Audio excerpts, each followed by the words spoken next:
5 seconds. Sir, I think this debate will have a positive and beneficial effect on the settlement of this strike. Most of the members, almost all the members who have spoken here, have sympathized with the cause of the workers, the demands of the workers. Nobody has said that the workers are putting forward unjustified demands. Now, unfortunately, some issues have been brought in which have created some amount of confusion. Even in the statement of the minister which he had made here on the floor of the house and in the other house, for example, I must clear those 1 or 2 points. First, it was stated here that the strike was illegal, though there were some confusion in the press. We read that they said that we had not declared it illegal, but it becomes automatically illegal. It becomes automatically illegal because conciliation proceedings were pending and they went on strike, which was illegal. I just want to correct the record a bit.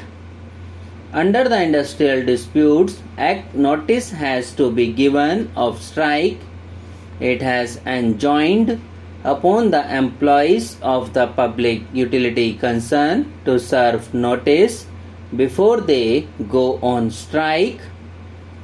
This was done by all the 4 federations, including the Congress-led INTUC Federation.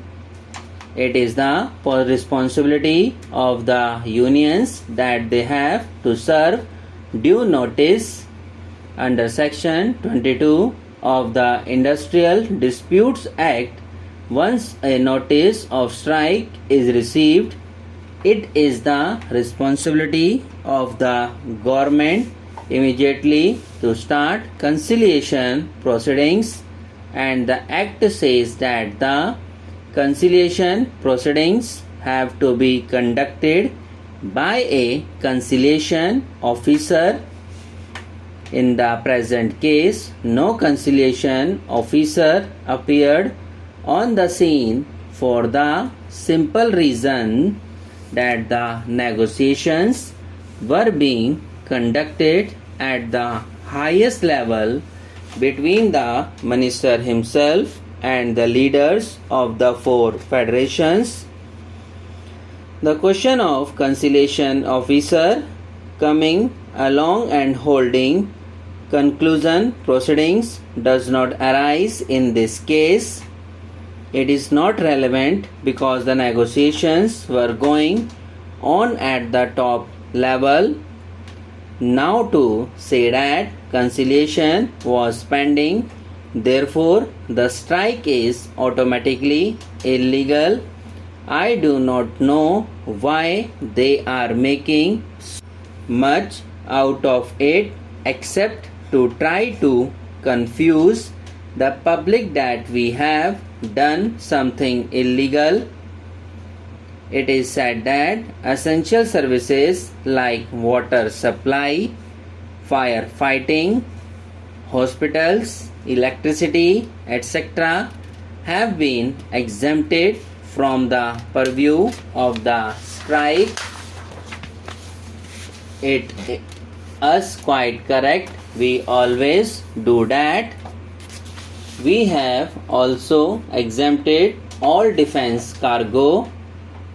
Any vessels carrying defense cargo will be handled in spite of the strike by us.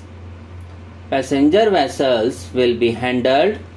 Any ships which are in distress will of course be normally treated as they should be, and whatever work was done during the last 5 days in respect of these matters is being done free by the workers without taking any wages.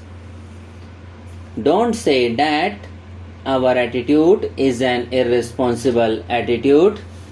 I only want to wish to add my voice to what the other honorable members have said for the use of debating on the demands of grants for the Defense Ministry, and we were talking of the role of Navy in rappelling back the external aggression, and here the Navy is being used to break the strike of the workers. This is a very unfortunate situation which should not repeat in future. I would tell the government that this is not the proper way to deal with such matters. Such strikes have taken place in many countries. This has not happened for the first time. Many times railways, dock and port workers have gone on strike. Longshore men in America have gone on strike so many times. These are democratic countries like ours with a parliamentary government. The army and navy have never been brought in to break the strike. This should not be done. It will have unhealthy consequences. Many honorable members had already emphasized this point. I do not want to go into the details of it. The question now is, how is it that wage revision agreements running into crores of rupees were successfully negotiated in the other public sector undertakings? Nowhere it was necessary for the workers to go on strike, neither in coal nor in steel, petroleum, BHEL or any of the major public sector undertakings where new wage agreements were signed in the course of last 1.5 years. How is it that only in the case of port and dock workers things have come to such a pass, where a strike has taken place and it is going to complete 1 week? We do not want the strike to go on. We want a settlement. If the government wants to test the unity or determination of the workers, well, I think 1 week is ample to demonstrate them, and it is not necessary to prolong that. We have made it clear. The 4 federations have also said that.